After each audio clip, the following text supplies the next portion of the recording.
How to fix we can't set up mobile hotspot because your PC doesn't have an Ethernet Wi-Fi or cellular data.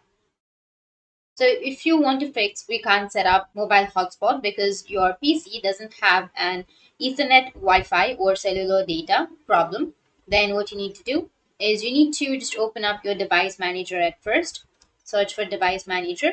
Once you're on your device manager, you need to click on the network adapters, double click on it, and again right click on your network adapter. Go with update driver. After that, select browse my computer for driver option. And here you need to go with let me pick from unavailable drivers on my computer and select the driver, first one, and go with next and update your driver.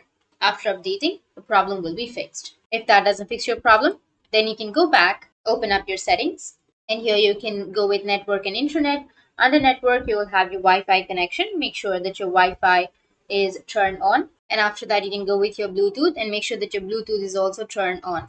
After that, you can just simply go with your Wi-Fi section, click on this, and go and connect it to a secure network. You can also go with the control center right here and go with the arrow.